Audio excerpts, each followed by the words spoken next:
Donc nous avons parlé effectivement de mon parcours, disons, de chercheur avec Jaurès, sur Jaurès, mais évidemment un personnage important dans cette histoire est Jaurès, quoi. Et c'est vrai qu'il quand en principe, un historien doit essayer de refroidir ses passions et d'avoir une approche, disons, sereine, méthodique, envers son objet d'étude. J'essaye de le faire. Bon, on sait de toute façon que il faut toujours accepter qu'il y ait évidemment une part tout de même d'affect, de personnalité, même si on se surveille, qui intervient. Avec Jaurès, c'est vrai que la difficulté peut être du fait que c'est un personnage tout de même très, je crois qu'on peut dire très sympathique par rapport à beaucoup d'autres. Difficile de ne pas aimer Jaurès quand on le connaît. Alors ça n'empêche pas, effectivement, quand il exprime des partis pris philosophiques, politiques, on peut discuter ses raisons, mais il y a toujours une forte dose de sympathie qui crée, parce que justement, c'est quelqu'un qui respecte toujours, enfin, qui respecte le plus souvent son interlocuteur. C'est visible aussi bien dans les débats internes au socialisme qu'à la Chambre. Au fond, c'est quelqu'un qui va être parfois très attaqué dans la presse, mais on voit bien que même des gens qui étaient ses adversaires politiques rendaient hommage à ses qualités humaines. Regardez, dans la recherche du temps perdu, on peut dire Proust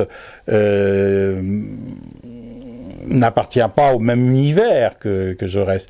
Il y a une seule fois où Jaurès est cité, mais très peu d'hommes politiques de son temps sont cités dans la recherche du temps perdu, et la seule fois où Proust cite Jaurès, c'est pour en dire quelque chose de sympathique. Il dit Jaurès dont la probité, je crois, est reconnue dans tous les partis. Hein. C'est dans un des derniers volume, La prisonnière, où Albertine disparut.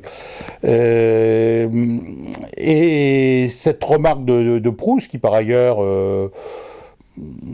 n'avait pas de sympathie particulière pour le socialisme, même s'ils avaient sans doute en commun d'avoir été pour Dreyfus, et quelque chose même qui dit bien l'estime que savait imposer Jaurès. Jaurès le revendiquait, il disait je ne procède jamais par insinuation, je ne procède pas par surprise. Et pour avoir beaucoup travaillé sur lui, c'est vrai, vous savez, vous avez parfois des hommes politiques, et après tout on peut considérer que c'est légitime, qui savent utiliser les incidents de séance, qui savent porter les stockades au bon moment. C'est pas du tout le genre de Jaurès.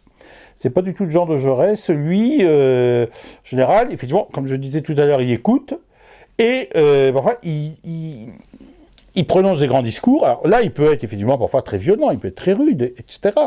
Mais il a prévenu, il combat face à face. Hein, et il a dit, je ne procède pas par insinuation, je n'utilise pas des confidences, ce que je dis peut être contrôlé.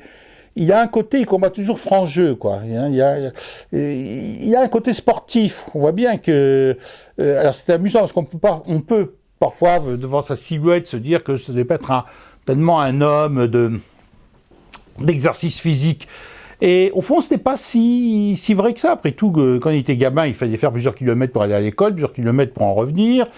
Il aidait son père de temps en temps, même si c'était à l'occasion, pour les travaux, aller vendre le blé au marché, où il savait tracer son sillon, comme Rémi Pêche a le raconté, aussi bien qu'un autre. il est en visite au moment du congrès de Copenhague à Malmö, il s'essaie aussi aux agrès, enfin un peu, il fait aussi des exercices physiques. Il s'est battu en duel, même si c'était avec le pistolet. Enfin, quand même, ça indique aussi, disons, un caractère. Hein. C'est quelqu'un qui fait face. C'est quelqu'un de fier. Ça se voit dans la sculpture. On a le droit d'aimer là aussi différentes représentations de Jaurès, mais le buste de Jaurès par Gabriel Pech, qui sert pour aussi bien le monument de Castres que pour celui de Carmaux, c'est le même sculpteur, et qu'on retrouve dans beaucoup d'endroits, qui est à Pamplonne, où ils ont, je crois, le plâtre originel. Eh bien, ce buste était en tout cas particulièrement apprécié de la famille Jaurès, qui considérait qu'il était le plus ressemblant. Et on peut estimer que la ressemblance qu'ils y voyaient, c'est effectivement le côté fier de Jaurès. Hein. C'est pas un homme très grand, je crois, enfin, je suis un peu plus grand que lui, c'est pour ça que je dis ça.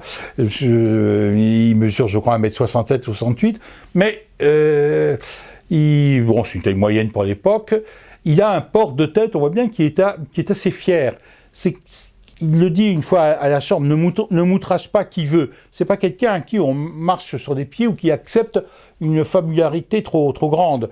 Il peut avoir des rapports disons, d'égal à égal avec des gens de différents milieux, mais enfin, c'est lui qui décide. Hein. Il y a ce côté-là chez Jaurès. Jaurès, c'est quelqu'un qui est très attaché, je dirais, à une image, peut-être un peu mythifiée, mais qui est importante à l'époque, à une image de citoyen, disons, dans toute la force du terme. On voit bien qu'alors lui, c'est évidemment, vu l'enseignement qu'il a reçu, il a fait, il faut bien imaginer que les 4/5 du temps se faisaient en latin, qu'il faisait du grec aussi, etc. Et effectivement, il a été pétri par les humanités. Et puis il y a l'exemple donc, de la famille, une famille, certes, au sens large, un peu bourgeoise, mais où il n'y avait pas d'argent chez ses parents. Donc ses parents, c'était, on peut dire, des bourgeois pauvres, un peu des déclassés, puisque le père n'avait pas eu de chance, n'avait pas eu de réussite, et donc j'ai une toute petite exploitation de 4 hectares, sur laquelle on s'échigne, on travaille, et c'est difficile de vivre.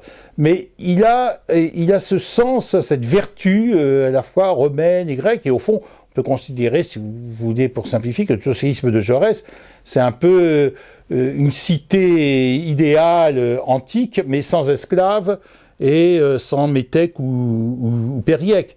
C'est un petit peu ça, son idéal, une société de frères. Une société de frères. Et là, d'ailleurs, on a le droit de contester, de critiquer un petit peu, en disant, oui, une société de frères. Alors, aujourd'hui, on dirait, et les sœurs. Effectivement, l'élément féminin chez Jaurès n'est pas premier. C'est aussi ce qui est sympathique, c'est qu'une fois qu'on lui fait le reproche, et on commence à lui faire même de son vivant, il ne faut pas se faire d'illusions, déjà les féministes de son vivant, et déjà Jaurès se trouve un petit peu alpagué par les féministes de son vivant, qui lui font remarquer que les femmes peuvent parler politique et autres, on voit que Jaurès progresse. Et il y a un témoignage qui indique qu'une des premières fois où une femme lui parle politique, Jaurès rougit et pique du nez dans son assiette. Parce que c'est inconvenant. Une femme parler politique, c'est comme une femme qui raconterait une histoire un peu salace à table. Ça ne se fait pas, quoi. Voilà, la politique est une affaire de citoyens, est une affaire d'hommes. Mais il apprend à accepter, l'idée que les femmes puissent parler politique. Après tout, il va côtoyer Rosa Luxembourg à l'international, la Kulitschov en Italie, et puis dans le socialisme français, la citoyenne Sorgue, même Madeleine Pelletier, qui avait pourtant un genre un peu particulier, hein, qui s'habillait en homme et qui était un petit peu très radical, enfin qui était... allez, on va faire des parallèles historiques, même s'il ne faut jamais en faire, un peu d'Alice Coffin de l'époque. Hein, donc, si Alice Coffin choque aujourd'hui, imaginons l'équivalent dans les congrès de 1909 ou 1910, ça choquait sans doute encore bien davantage. Et Jaurès était certainement choqué, ça, il n'y a pas de problème. Mais, donc, il apprend, donc il apprend à prendre en compte le fait que les femmes sont des sœurs à part entière et doivent faire partie de la cité, et non seulement en faire partie, mais avoir leur mot à dire, avoir le droit de vote, avoir une intervention civique. Alors après, on peut discuter, disons tactiquement, les choix de Jaurès pour savoir est-ce qu'il n'aurait pas dû davantage œuvrer pour le droit de vote féminin. Et on voit bien qu'il est parfois dans une démarche politique, et donc la priorité, c'est d'obtenir la représentation proportionnelle. Donc voilà, après, on ne va pas refaire le match, l'histoire a été ce qu'elle a été. On comprend bien les raisons pour lesquelles ils pensent que le combat essentiel, c'est la représentation proportionnelle. On comprend bien les raisons pour lesquelles les féministes peuvent dire que de toute façon, il ne va pas obtenir la représentation proportionnelle, mais ça, c'est nous qui le savons. Lui ne peut pas le savoir à l'époque. Et donc, il aurait peut-être fallu davantage parler en faveur du droit de vote féminin. Il n'aurait peut-être pas obtenu non plus, mais enfin bon, voilà, ça aurait été aussi un combat à mener pour l'époque. Il le fait, mais il le fait de temps à autre, lorsqu'il se refait un petit peu alpaguer. Mais je vois que, sur le fond, quand il parle des femmes, il les prend bien en compte, il les considère, il sait qu'elles existent. Il n'y a pas très longtemps, j'ai noté un débat où c'est lui qui pose la question de dire « mais là, vous êtes en train de créer une prime pour les directrices d'école, pour les instituteurs qui ont le brevet, mais il faudrait que la même chose soit donnée aux femmes. » Et là, le ministre, évidemment, se récrie un peu, parce que si on fait la même chose aux femmes, ça va coûter plus cher. Il dit c'est pas possible budgétairement, bien sûr. Et on voit que Jaurès est à la manœuvre à la fois de séduction et d'autorité pour obtenir du gouvernement qu'il cède et qu'il accepte l'idée que la prime sera donnée aux institutrices comme aux instituteurs. Donc sur le fond, on voit bien qu'il a compris, et qu'il a bougé, qu'il a évolué, qu'il a pris cela en compte. Et ce mouvement de Jaurès, c'est pour ça que je dis qu'il faut toujours le prendre dans son mouvement, il est toujours intéressant à prendre, et il ne faut pas refuser de l'idée qu'effectivement on peut l'accompagner et le suivre. Par exemple sur les questions coloniales, effectivement, le jeune Jaurès est colonial, comme tout le monde est, puis d'une famille où il y a beaucoup de militaires. Comme tout le monde ne réussit pas, parfois l'armée est une solution. Certains réussissent à l'armée, d'autres ne le réussissent pas. Il y a les deux cousins du père qui deviennent amiraux, ce sont les grandes images, mais il y a aussi son cousin qui termine sergent chez les Zouaves, et qui donc là, voilà, il y a tous les destins disons qui se rencontrent. Et pour Jaurès, au début, certainement que les guerres au Tonkin ou en Tunisie, d'ailleurs il l'explique même dans ses premières conférences, eh bien ce sont des exemples de bravoure, et il adhère tout à fait à la vulgate de la conquête coloniale, et on va civiliser ces populations et leur apporter le bonheur, et les développer matériellement et moralement. Et puis on voit, c'est toujours ça qui est intéressant avec Jaurès, on voit qu'il les écoute, c'est toujours ça qui est passionnant, il n'est pas enfermé dans son discours, il lit la presse, il lit les livres, il écoute les gens, il a des contacts, et il bouge. Et la formule qu'on retient les uns et les autres, là, il y a à peu près consensus chez les jaurésiens, il va vers l'anticolonialisme. On ne peut pas dire qu'à la fin, il soit vraiment anticolonialiste, parce qu'on ne peut pas dire qu'il est partisan que la France renonce à ses conquêtes coloniales, ça serait faux de le dire.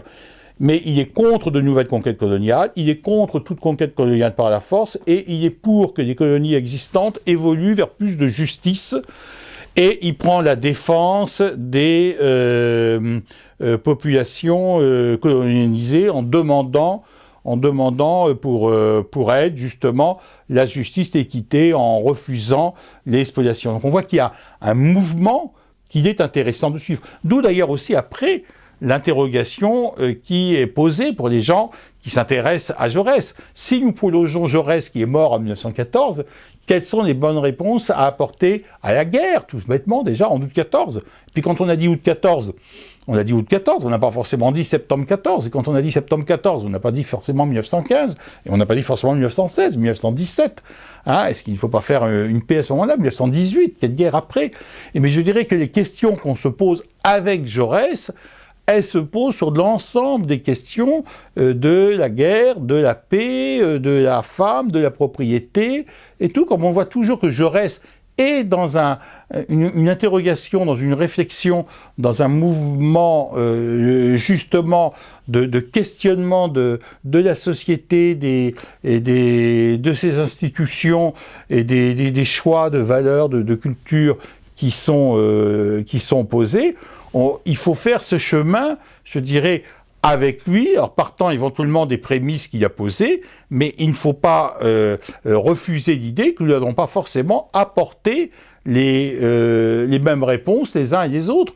Et ce peut-être qui serait le meilleur legs de Jaurès, c'est de retrouver le sens du débat tel qu'il existait du temps de Jaurès. Moi, par exemple, pour ne rien vous cacher, il se trouve que je me considère plutôt comme un bon laïc. Je suis un bon laïc et parfois je ne comprends pas toujours les rivalités, les antagonismes qui existent entre laïcs et le fait que j'ai l'impression que parfois ça devient la bagarre essentielle devrait être une bagarre entre tel observatoire ou tel comité, etc. Et que c'est là que passerait la ligne de frontière. Pour moi, non. Déjà, je trouve que s'il y a une ligne de frontière à construire, ce serait plutôt contre le fanatisme, contre les bigots, et qu'il faut essayer, disons, d'avoir effectivement, je me situe sur un terrain laïque, d'avoir la meilleure réponse laïque possible, et qu'il faut essayer, disons, de trouver une réponse qui soit un petit peu comme on a réussi à le faire d'ailleurs après bien des conflits, bien des bagarres vers 1905-1910, qui soit une réponse laïque d'ensemble, qui permette d'assurer une société laïque dans le respect des différentes opinions et croyances. C'est le chemin que je crois est possible.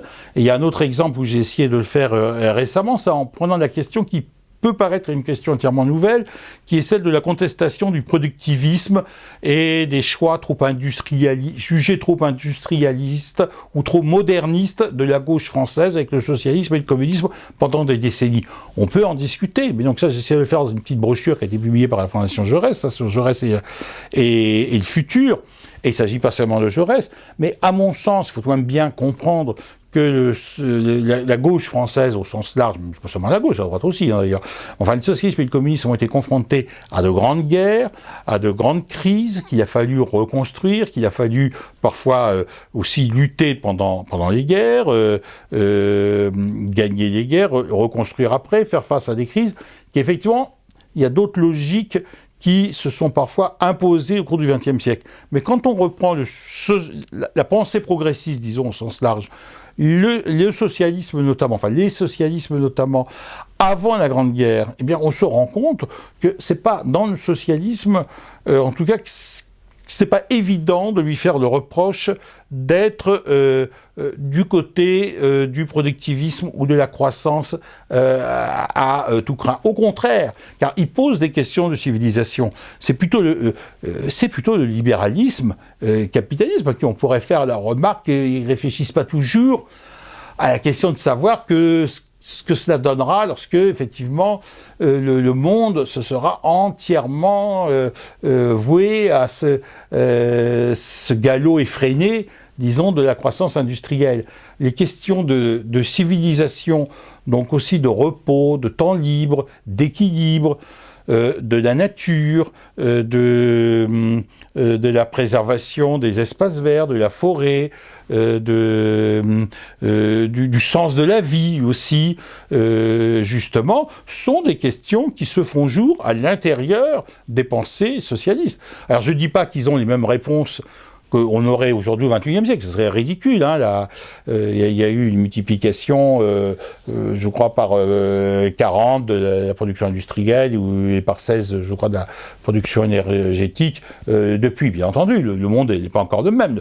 Jaurès vit dans une société qui est encore largement rurale, la majorité de la population vit à la campagne. Il y a bien sûr des paysages industriels et dévastés, mais enfin, c'est plutôt la Belgique, c'est certaines régions industrielles, c'est quand même encore relativement localisé à l'échelle de l'Europe et encore plus du monde. Mais les questions qui sont posées à l'économie et à ses résultats, et les questions de vie, de civilisation qui sont posées, le sont par Jaurès et par les autres, parce que ça c'est aussi un aspect sur lequel je voudrais insister. On apprend non seulement à être interrogatif, je dirais questionnaire quand on travaille sur Jaurès, mais aussi on apprend à ne pas le déifier, bien entendu.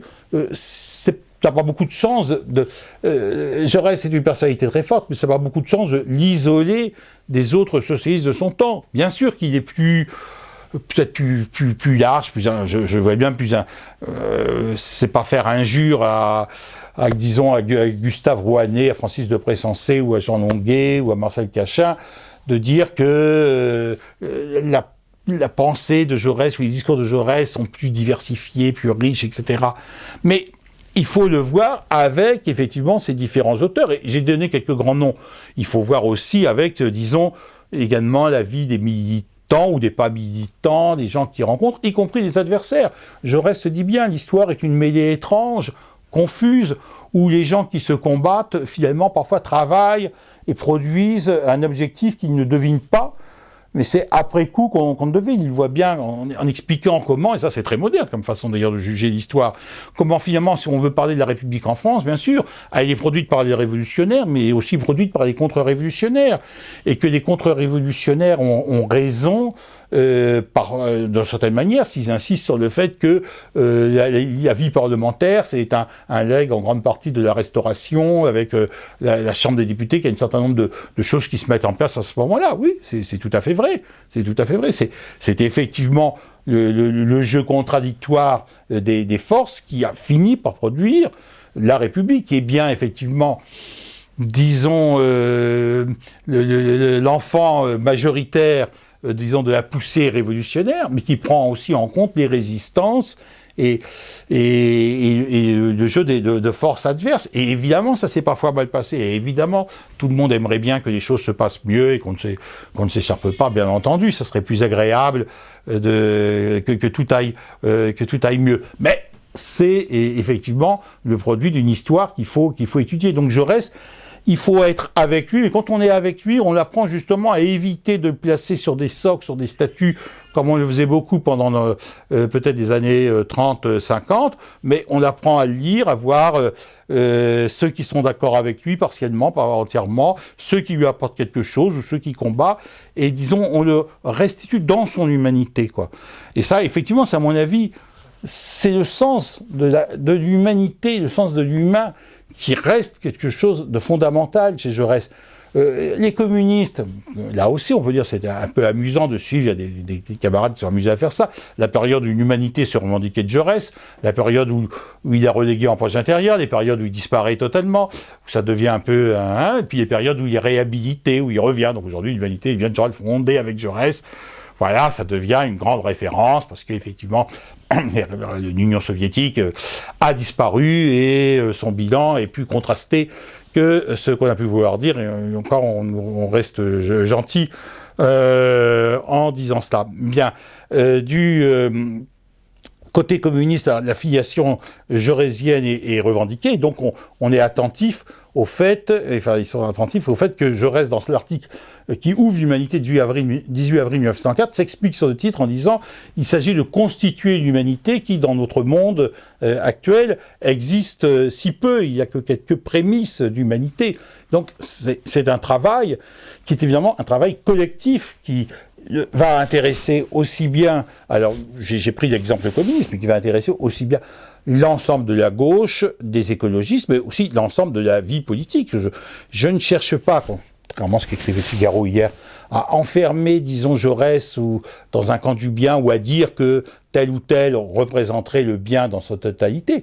Ce n'était pas du tout mon esprit, mais je dis simplement que pour les gens qui se situent dans telle ou telle partie de l'échiquier politique ou syndical ou associatif, etc., c'est, disons, cet appel à constituer l'humanité, cet appel à ce qu'un mot un peu ancien était la vertu, à laquelle Jaurès appelait, c'est la dimension, je dirais, éthique, parce que morale, ça fait un petit peu vieux jeu, même si Vincent Peillon a voulu le réhabiliter. Enfin, c'est cette dimension éthique du combat politique qu'il faut cultiver, en ayant bien conscience qu'effectivement, on n'a pas les uns et les autres n'auront pas toujours été à la hauteur. Mais c'est ce qu'il faut essayer de faire. Et je garantis qu'en se passionnant pour les débats de la fin du XIXe siècle ou du début du XXe siècle, on trouve des pépites très intéressantes et très vivifiantes pour nos réflexions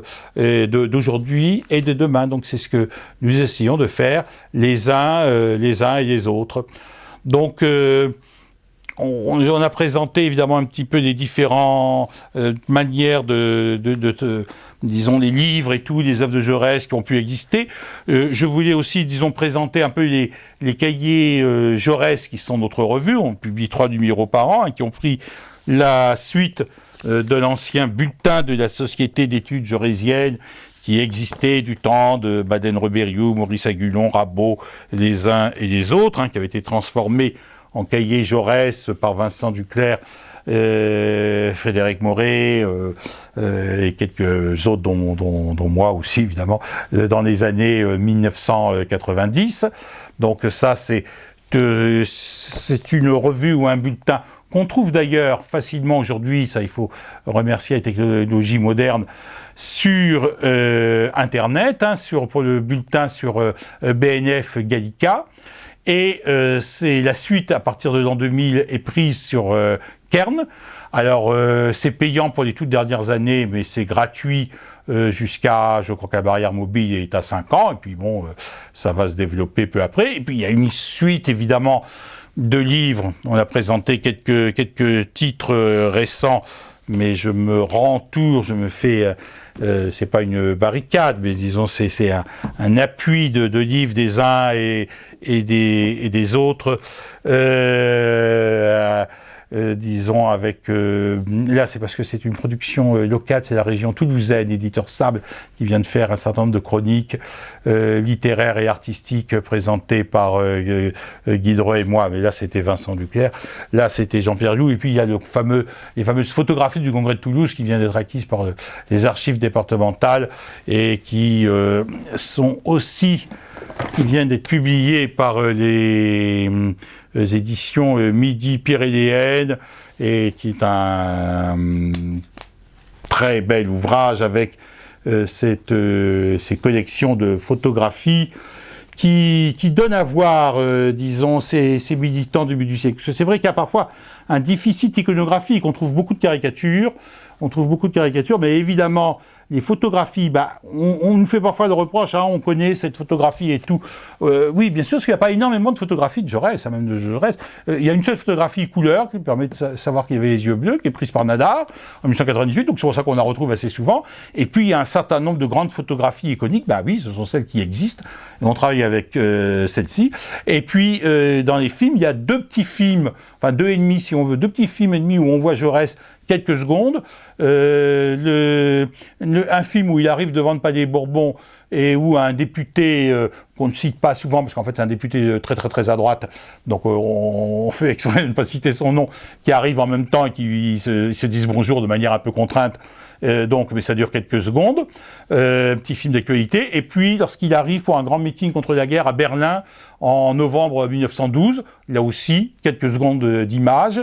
Et dans le film qui avait été produit sur Arte au moment du centenaire avec le soutien de la Fondation Jaurès aussi, il y a 1 seconde à peu près d'arrivée dans un meeting, un film qui avait été retrouvé aux États-Unis, mais au total, ça ne fait que 15 secondes.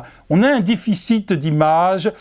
Au fond, c'est peut-être d'ailleurs pour retrouver Jaurès, mais c'est peut-être un petit peu reposant, parce que Jaurès appartient aussi encore à un monde où on pouvait échapper à l'exposition médiatique incessante et sans arrêt. Il y a des périodes où il disparaît, il part pour 3 mois en Amérique latine, et voilà, il est loin de tout, il écrit un petit peu, et parfois, même nous qui cherchons et tout, on ne peut pas vous reconstituer son emploi du temps. Il a sa vie, il n'a pas gardé beaucoup d'archives, même, d'ailleurs il n'y en a quasiment pas, le dossier Jaurès aux archives nationales est très vide, très peu d'archives jaurésiennes. Je crois qu'il se méfiait depuis le jour où les gendarmes avaient fouillé ses poches. Donc il faut travailler sur Jaurès, il faut reconstituer, et il y a une part d'inconnu, une part de mystère qui demeure, et ça c'est évidemment très séduisant. Merci beaucoup, vraiment, M. Candard, pour ce partage, ce portrait qui est très contemporain. On réalise en vous écoutant qu'on a affaire à un personnage en avance sur son temps, parce que cette capacité d'intégrer l'autre, cette capacité d'être à l'écoute et en même temps de porter cette dimension d'humanité, elle est très contemporaine. Merci pour ce moment de partage avec vous et avec nous, et on espère qu'on aura l'occasion de se revoir et de développer encore plus. Merci bien, au plaisir. Merci à vous.